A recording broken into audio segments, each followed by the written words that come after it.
ସାଙ୍ଗମାନେ ଆଜି ଆମେ ନୟାଗଡ଼ରେ ସର୍ଦ୍ଧାପୁର ଗ୍ରାମର ବୈଷ୍ଣବଗିରି ପାହାଡ଼କୁ ବୁଲିବାକୁ ଯାଇଥିଲୁ। ସେଠି ଯାତ୍ରା ଚାଲିଥିଲା, ଯଜ୍ଞ ଚାଲିଥିଲା। ମୁଁ ଆଉ ମୋ ଫ୍ୟାମିଲି ଯାଇଥିଲୁ। ଫ୍ୟାମିଲି ମାନେ ଭଉଣୀମାନେ ଯାଇଥିଲୁ, ଆଉ ଭାଉଜ ଯାଇଥିଲେ, ଆଉ ମୋ ଭାଇ ଯାଇଥିଲା, ମୋ ବୋଉ ଯାଇଥିଲା, ଏମିତି ସବୁ ଯାଇଥିଲୁ ଆମ ଘରୁ ବୁଲିବା ପାଇଁ, ଯେହେତୁ ଯାତ୍ରା ଚାଲିଥିଲା। ଆଉ ସେଇ ପାହାଡ଼ ଉପରେ ସେ ଯାତ୍ରାଟା ହେଉଥିଲା, ସେ ଯଜ୍ଞଟା ହେଉଥିଲା।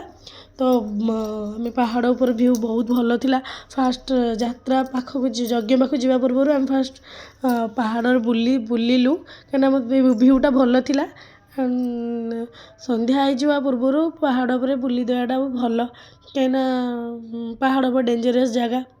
ତ ଫାଷ୍ଟ ଆମେ ପାହାଡ଼ ବୁଲି ସାରିଲୁ, ଦେନ୍ ଆମେ ଯଜ୍ଞ ପାଖକୁ ଯିବା ଆଗରୁ ଆଉ ଫାଷ୍ଟ ଖାଇଦେଲୁ। ଯେହେତୁ ଲଞ୍ଚ ଟାଇମ୍ଟା ହେଇଯାଇଥିଲା ଆମର, ତ ଆମେ ଖାଇଦେଲୁ। ସେଠି ଭୋଜି ହେଉଥିଲା, ପ୍ରାୟ 5,000 ଲୋକ ଭୋଜି ଖାଇବା ପାଇଁ ହେଇଥିଲା। ଅଧିକ ହେଇଥିବ, ମୁଁ ଦେଖିବା 5,000 ଲୋକ ଖାଉଥିଲେ। ତାପରେ ଆମେ ଯେଉଁଠି ଯଜ୍ଞ ହେଉଥିଲା ସେଇଠିକି ଗଲୁ।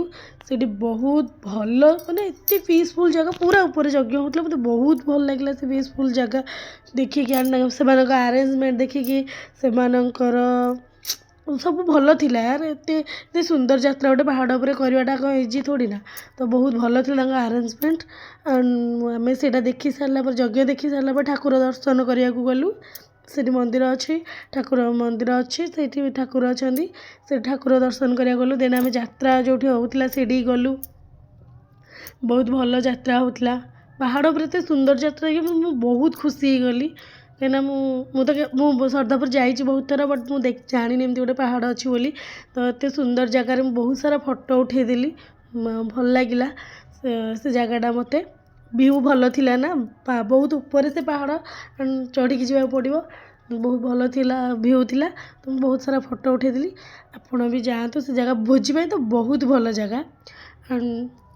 Bye bye.